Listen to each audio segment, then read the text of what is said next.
అంటే ఫస్ట్ మీ హాస్పిటల్ పేరు కోసం ప్రస్తావించదలుచుకున్నాను. అంకుర అంటే ఒక మొలకెత్తుతున్న విత్తనం. అంటే అప్పుడప్పుడే పుడుతున్న ఒక చిన్న మొక్క లాంటిది ఇది. అవును. ఎందుకు ఆ పేరు పెట్టాలనుకున్నారు అసలు ఫస్ట్? అంటే మనం అంకుర హాస్పిటల్ మొదలుపెట్టినప్పుడు చిల్డ్రన్స్ హాస్పిటల్ లాగా మొదలుపెట్టామండి. చిల్డ్రన్స్ హాస్పిటల్ అంటే అప్పుడే పుట్టే బేబీస్ మనకి ఓకే. దానికి సంబంధించిన ట్రీట్మెంట్ కాబట్టి, దానికి సంబంధించిన పేరేదైనా అయితే చాలా బావుంటుందని ఆలోచించాము. అంకుర అనేది అంకురం అనే సాంస్క్రిట్ వర్డ్ నుంచి వచ్చింది. హ్మ్. మొలకెత్తే మొలకెత్తే అంటే అప్పుడే మొలకెత్తే దాని మీద ఉంటుంది. హ్మ్. సో, అలా అంకుర అని పెట్టడం జరిగింది. ఓకే. అంటే ఎలాగా మీరు నేనటాలజీ సంబంధించింది అప్పుడప్పుడే ఆ! పుట్టిన బేబీలు కాబట్టి అవునండి. దానికి. దానికి చాలా యాప్ట్‌గా ఉంటుందనే ఉద్దేశంతోటి అంకుర అని పెట్టడం జరిగిందండి. హ్మ్. కృష్ణప్రసాద్ గారు చాలా వరకు డాక్టర్స్‌ది రెగ్యులర్‌గా ఆ ఫ్యామిలీలో ఎవరో ఒకళ్ళు డాక్టర్ ఉండాలి. ఆ ఇన్‌స్పిరేషన్ అనేది ఉండాలి.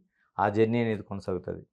ఎలాగా కృష్ణప్రసాద్ గారు ఫ్యామిలీలో ఉన్న ఎలాంటి జర్నీ ఉంది? మా ఫ్యామిలీలో అండి నేను ఫస్ట్ జనరేషన్ డాక్టరండి. అంటే మా ఓహ్! చిన్నన్నయ్య, మా వదిన గూడా డాక్టర్స్. మా చిన్నన్నయ్య ఆర్థోపెడిషన్, మా వదిన గైనకాలజిస్ట్.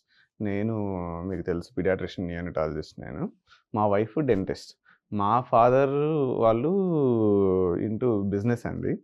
సో, మేము first generation doctors. So, okay. మా తరం ముందు వరకు మా ఫ్యామిలీలో ఎవరు డాక్టర్స్ లేరు. ఓకే. ఈ తరంకైతే మొత్తం అందరూ డాక్టర్‌లే కనిపిస్తున్నారు. అవును. చాలా మందున్నారు. మా కజిన్స్‌తో కూడా కలిపితే మేము 10 మంది డాక్టర్స్ ఉన్నాం. ఆ! అందరూ వేరియస్ సెక్టార్స్ అండి? లేకపోతే ఇలాగ ఏదైనా various sectors and various hospitals అండి. మళ్ళా హ్మ్. వేరే కంట్రీస్‌లో గూడా ఉన్నారు కొంతమంది. ఓకే. నేను, మా బ్రదర్ మాత్రం ఇండియాలో ఉన్నాం. ఓకే. ఎలాగ ఎడ్యుకేషను ఎలా ప్రారంభమైంది? ఎక్కడ అసల? మాది గుంటూరు డిస్ట్రిక్ట్ పిడుగురాళ్ళ అండి. పిడుగురాళ్ళ ఓకే. దగ్గర జానపాడు గ్రామం. హ్మ్. సో, ఇప్పుడు పల్నాడులోకొచ్చినట్టుంది ఇప్పుడు. ఇప్పుడు పల్నాడు జిల్లా అండి. హ్మ్. సో, ఆంధ్రప్రదేశ్‌లో పల్నాడు జిల్లా ఇప్పుడు. So, most of my education వచ్చేసి నర్సరావుపేట, గుంటూరులోనే జరిగిందండి. ఇంటర్మీడియేట్ వచ్చేసి వడ్లమూడి లో చేశాను. ఓకే. తర్వాత ఎంబీబీఎస్, పీజీ అవన్నీ దావణగిరి జేజేఎం మెడికల్ కాలేజ్‌లో చేశాను. దాని తర్వాత నేను యూకేలో ఒక 2 ఇయర్స్ పనిచేశానండి. తర్వాత ఆస్ట్రేలియాలో నియోనటాలజీలో ఫెలోషిప్ చేశాను. అక్కడ పనిచేశాను. వచ్చిన తర్వాత ఇక్కడ లోటస్ చిల్డ్రన్స్ హాస్పిటల్ అని హైదరాబాద్‌లో ఒక హాస్పిటల్ ఉంటుంది. అక్కడ నేను ఒక 1 ఇయర్ కన్సల్టెంట్ లాగా చేశాను. తర్వాత అంకుర స్టార్ట్ చేశామండి. అంటే డాక్టర్ గారు చాలా వరకు చిన్న పిల్లల వైద్యం అంటేనే చాలామంది చాలా సెన్సిటివ్‌గా చూస్తారు దాన్ని. చూడాల్సిన అవసరం ఉంది. అవును. అది చిన్న పిల్లల వైద్యంలో ఏదైనా కావచ్చు. అటువంటిది మీరు న్యూనటాలజీ తీసుకున్నారు. అంటే అవును. మామూలు చిల్డ్రన్స్ హాస్పిటల్స్‌కి దీనికి చాలా వ్యత్యాసం కనిపిస్తా ఉంటది మనకి. అవును. ఎందుకని? అంటే దాన్ని ఆ ప్యాషన్‌గా ఫీల్ అయ్యారా? అవును. లేకపోతే ఏమవుద్దంటే అండి, నియోనటాలజీ ఈవెన్ పీడియాట్రిక్స్‌లో గూడా మీరు చూస్తే పెద్దవాళ్ళు ఎవరైనా మీకు ఇక్కడ నొప్పుంది, అక్కడ నొప్పుందని చెప్పగలరు. హ్మ్. లేతే నాకు కడుపు నొప్పుంది, లేకపోతే నాకసలు ఈరోజు హెల్త్ బాలేదని చెప్పగలరు. చిన్న పిల్లలు చాలా వరకు అసలు ఏం చెప్పలేరు. వాళ్ళకి ఏం ప్రాబ్లమ్ అనేది చెప్పలేరు. హ్మ్.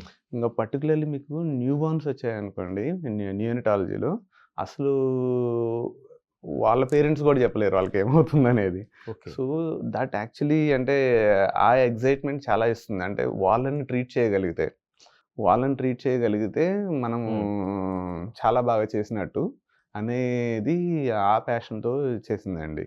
సో, నియోనటాలజీ అనేది చాలా చాలా difficult division in health care.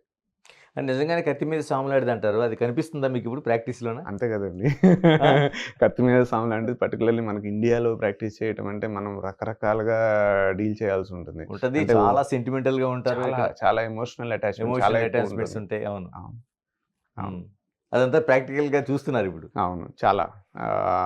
అది చాలా కామన్ అండి. మామూలుగా హెల్త్ కేర్ అంటేనే హెల్ చాలా ఎమోషనల్ అటాచ్‌మెంట్ ఎక్కువుంటుంది. అవును. ఎందుకంటే చావు బ్రతుకులతో సంబంధించింది గాబట్టి. కరెక్ట్. అందులో అప్పుడే పుట్టిన బేబీకి ఏమన్నా అయిందంటే పేరెంట్స్ గూడా అంత ఈజీగా యాక్సెప్ట్ నిజమే. చేయలేరు. ఎందుకంటే ఎప్పుడు 9 మంత్స్ నుంచి వాళ్ళు యాంటిసిపేట్ చేస్తా ఉంటారు. బేబీ వస్తది, బావుంటుంది. అవును. మన ఫ్యామిలీలోకి ఒక కొత్త పర్సన్ వస్తాడు అని. హ్మ్. అలాంటిది ఏమన్నా అయ్యి వాళ్ళకి ముందు హాస్పిటల్‌లో ఉన్నారంటేనే వాళ్ళు షాక్‌లో ఉంటారు. అవును.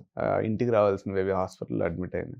అలాంటిది మళ్ళా వాళ్ళకేమన్నా అయిందనుకోండి పొరపాటున తీసుకోవటం చాలా ఇబ్బందిగా ఉంటది రెండోది మనకి ఫ్యామిలీకి. ఈ లిటరసీతో కూడిన ఒక కేర్ ఒకటుంటది. అవును.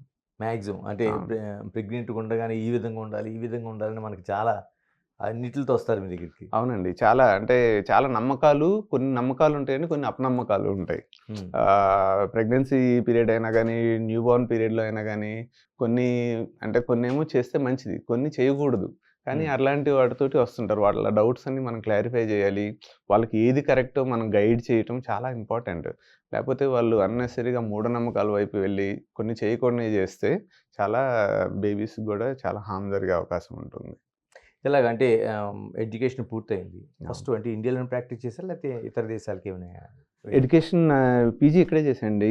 పీడియాట్రిక్స్ అయిన తర్వాత, ఎండీ పీడియాట్రిక్స్ అయిన తర్వాత నేను అబ్రాడ్ ఎళ్ళాను. అబ్రాడ్ వెళ్ళారు? అబ్రాడ్ ఎళ్ళి నేను నియోనటాలజీలో చేశాను. యూకేలో చేశాను, ఆస్ట్రేలియాలో చేశాను. తర్వాత ఇండియా వచ్చాను. సో, సో ఆస్ట్రేలియాలో కూడా worked in Sydney children's hospital, Monash medical centre. ఇవన్నీ చాలా ఫేమస్ హాస్పిటల్స్. పీడియాట్రిక్స్, నియోనటాలజీలో చాలా ఫేమస్‌వి. అక్కడ పనిచేసి వచ్చాను. హ్మ్. వచ్చిన తర్వాత సరే, ఒక ప్రాపర్ సెంటర్ మనకి పీడియాట్రిక్స్‌కి సంబంధించి సూపర్ స్పెషాలిటీ సెంటర్ ఒకటి మంచిది ఏదైనా ఎస్టాబ్లిష్ చేద్దామనే కోరిక ముందు నుంచి ఉండేదండి బలంగా. హ్మ్. సో, దానికి సంబంధించి నేను మా ఫ్రెండ్స్‌తో కూడా కొంత డిస్కస్ చేయడం జరిగింది. ఎలా ఉంటుంది? మనము స్టార్ట్ చేస్తే ఎలా ఉంటుంది? కొంచెం అందుబాటులో ఉండాలి. అంటే సూపర్ స్పెషాలిటీ సర్వీసెస్ అనగానే చాలా ఖర్చుతో కూడుకున్నవి. కరెక్ట్. సో, కానీ ఖర్చు తగ్గించుకుంటే కొంత అందుబాటులో ఉండేటట్టు రేట్లు పెట్టుకొని, మనము అదే క్వాలిటీ సర్వీస్ ఇవ్వగలమా లేదా? ఫస్ట్ ఇస్తే మనము వైబుల్ అవ్వాలి. అది కూడా ఇంపార్టెంట్. హ్మ్. అలా చేసి మనం సక్సెస్ అవ్వగలమా అనేది చాలా డిస్కషన్స్ 2, 3 ఏళ్ళు డిస్కస్ చేసిన తర్వాత, సరే చేద్దాము. అది వర్క్ చేయొచ్చు. ఈ విధంగా మనం చేయొచ్చు అని ఆ ఉద్దేశంతో స్టార్ట్ చేశామండి. ఎంతకాలం ప్రైవేట్ ప్రాక్టీస్ చేశారు? అంటే ఇతర హాస్పిటల్స్‌లో కావచ్చు, లేకపోతే అబ్రాడ్‌లో కావచ్చు అంతా?